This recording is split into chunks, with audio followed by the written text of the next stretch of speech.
எல்லோருக்கும் வணக்கம். முத்திரை பதிக்கும்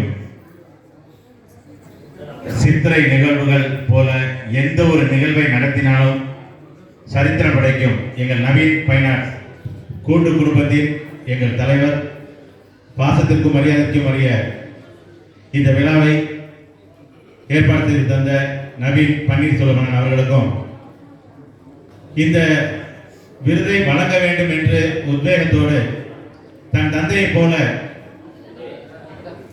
தானும் உலகம் முழுவதும் உள்ள சாதனையாளர்களை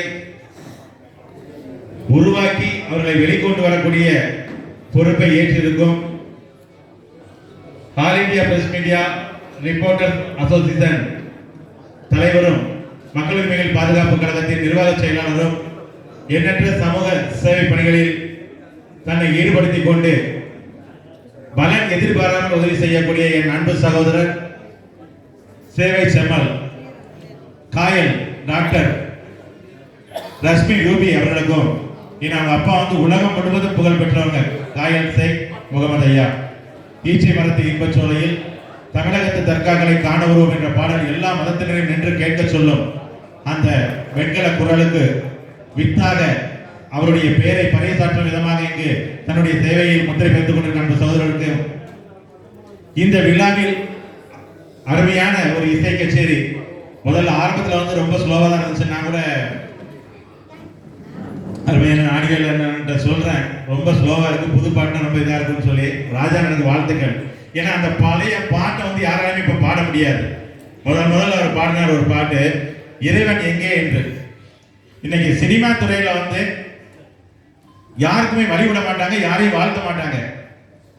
அந்த இடத்தை தான் இருக்கணும், அடுத்தவங்க வந்துட்டாங்கன்னா தனக்கு இடம் கிடைக்காது நினைக்கிறது சினிமா உலகம். இதனால நிறைய பேர் நான் சினிமா துறையில இருக்கிறதுனால சொல்றேன், செய்வன கூட செய்வாங்க மந்திரவாதிகளை வச்சு, ஏன்னா வரக்கூடாது, முன்னணியா வரக்கூடாதுன்னு. ஆனா இந்த ராஜா, அருமை சகோதரர் ராஜா இசைக்கத்தில் ஒரு பாட்டு பண்ணாரு, நான் ஏன் பிறந்தேங்கிற படம் சங்கர் கணேசனுடைய சொந்த படம். அவருடைய இசை காஷ்மீர் அப்படின்னு ஒரு பாட்டு, அதுல ஒரு வரி வரும், எல்லாரும் கவனிச்சிருக்கீங்களா இல்லையான்னு தெரியாது.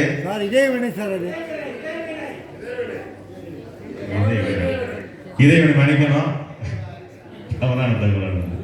இறைவனை படத்துல அந்த காஷ்மீர்ங்கிற பாட்டுல ஒரு வார்த்தை வரும், பார்த்துக்கோங்க. எல்லோரையும் வாழ வைக்க நான் இருக்கிறேன். இன்னைக்கு சினிமா உலகத்துல எண்ணற்ற கலைஞர்களை உருவாக்கி வாழ வைத்த பெருமையும் சாதனையும் புரட்சி தலைவருக்கு அடுத்த பின் அருமை அண்ணன் எங்கள் வீட்டின் செல்ல குழந்தை. கடந்த வாரம் 36வது வயசு, இன்னைக்கு 49 தெரியாம சொன்னாங்க. 36 வயசு பிறந்தநாள் கொண்டாடினாங்க. அன்னைக்கு நான் நாகர்கோயில்ல இருக்கேன். நவீன் பன்னீர்செல்வம் கூட கோச்சிருப்பாங்க, நான் கூப்பிட்டு வரலையேன்னு சொல்லி நான் அண்ணனை வருஷம் வாழ்த்துவேன். அன்னைக்கு நாகர்கோயில்ல அண்ணனை போட்டோவை வாழ்த்துறேன். எப்படி வாழ்த்துறேன்னா, நாகர்கோவில் பஸ் ஸ்டாண்டுக்கு முன்னால ஒரு பெரிய பிளக்ஸ் பேனர், நான் ஒரு சடங்கு வீட்டுக்கு போயிருக்கேன், அண்ணன்ட்ட சீட் வாங்குறாரு அங்க உள்ள ஒரு டாக்டர். நான் அங்க நின்று அண்ணனை என்னுடைய கடவுள் மூலமாக நான் விஷ் பண்ணேன். அண்ணனுக்கு வாழ்த்துக்கள். என்னைக்கு இப்படிதான் இளமையா இருப்பாங்க. ஏன்னு கேட்டா, இரக்கமுள்ள இருதயம், எல்லோருக்கும் உதவி செய்யக்கூடிய மனிதர். அதுதான் முதல்ல தெய்வம் எங்கன்னு கேட்டாரு ராஜா அண்ணன். அந்த தெய்வம் யாருக்கு பார்த்துக்கோங்க, உங்களையும் வாழ வச்ச தெய்வம் என் அருமை அண்ணன் சங்கர் கணேஷ், டாக்டர் சங்கர் கணேஷ் அவர்கள். இன்னும் ஐயா சொன்னாங்க 100 வருஷம் சொல்லி, இன்னும் நாங்க 100 வயசு ஆகிற வரைக்கும் எங்களுக்கு ஆசீர்வாதம் அவங்க தரணும். வாழ்த்துக்கள். இன்னொன்னு, இந்த மேடையில எல்லாத்துக்கும் ஐயா அந்த விருது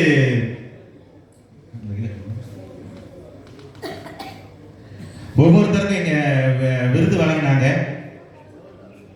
காய்கறி மில்லத் ஐயா விருது உண்மையிலே மிகப்பெரிய ஒரு ஆசீர்வாதம். அந்த விருதை நீங்க வாங்கினவங்கலாம் உங்க கூட ஐயா இருக்கிறதா நீங்க நினைச்சுக்கணும். வாழ்த்துக்கள்.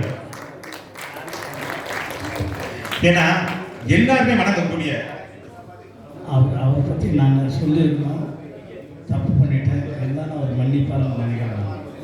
காகிதல் ஐயா எண்ணற்ற மக்களுக்கு, மதசார்பற்ற மக்களுக்கு வழிகாட்டக்கூடிய ஒரு இறை தூதர். அவருக்கு கையால் நீங்க விருது வாங்கியிருக்கீங்க. அதற்காக உங்களுக்கு நான் சரி, அவர் கையால் நீங்க அவர் கையால் விருது வாங்கின மாதிரி நான் அண்ணன் கையால் வாங்கினத நான் நினைக்கிறேன். உங்களுக்கு வாழ்த்துக்கள். நீங்க மேலும் மேலும் இந்த வருஷம் உங்களுக்கு ஆசீர்வாதமாக இருக்கும். இன்னொன்று என்னன்னா, அப்துல் கலாம் ஐயா விருது, அவர் எல்லாத்தையும் கனவு காண சொன்னாங்க.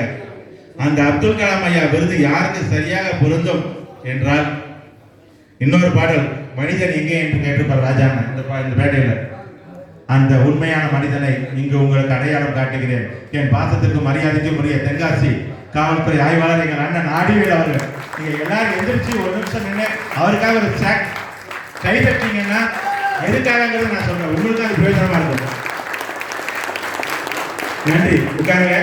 ஏன்னா இறைவன் ஒருத்தன் தான் இறைவனிடம் கையேந்துகள்னு பாடினாரு. நீங்க கேட்டீங்கன்னா வெளியே தெரியாம யாருக்கும் தெரியாம உதவி செய்யக்கூடிய இறைவன் ஒருத்தர் தான். நண்பர்கள்ட்டையும் சொந்த பந்தங்கள்ட்டையும் கேட்டீங்கன்னா அது விமர்சனமா போயிடும், மன வருத்தமா போயிடும். நம்ம இருதயத்துல என்ன தேவையோ அதை செய்யக்கூடியவர் தான் இறைவன். தென்காசி ஊர்ல இறைவனாக இருந்து மக்களுக்கு வழிகாட்டி கொண்டு செயல்பட்டு கொண்டிருக்கிற ஆடிவேல் அவர்கள், அவர்களைப் போல எண்ணற்ற ஆய்வாளர்கள் தமிழகத்தில் உருவாக வேண்டும்.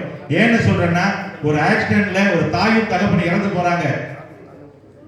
எல்லாரும் அட்ரஸ் சொல்லுவாங்க, இந்த பிள்ளைகள் அனாதை இல்லத்துல சேர்க்கலாம், அங்க சேர்க்கலாம், எங்களை சேர்க்கலாம்னு சொல்லி. இன்னைக்கு நம்ம 2 பிள்ளைகளை பிறந்து வளர்க்கறதுக்கே பெரும்பாடு படுறோம். அந்த 2 குழந்தைகளையும் தத்தெடுத்து தகப்பனாக நின்று கொண்டிருக்கிற ஒரு உருவம். அதற்காக நீங்க கை தட்டுங்க.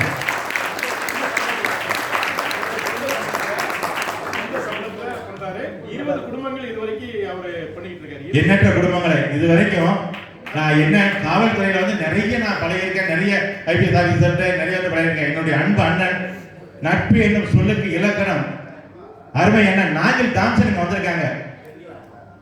எனக்கு நட்புனாலே நண்பர்னாலே என்னன்னு சொல்லி விளக்கம் கொடுத்த ஒரே கடவுளுடைய பிரதிநிதி அருமை அண்ணன் நாஞ்சில் தாம்சன் அவர்களுக்கு வாழ்த்துக்கள்.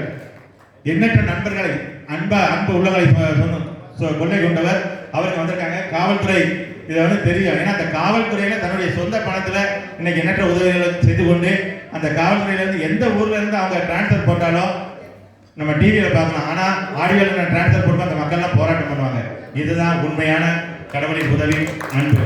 இந்த மேடையில் எண்ணற்ற சாதனையாளர்கள் எல்லாரையும் வாழ்த்தணும்னு ஆசைதான் இந்த நேரம் கருதி.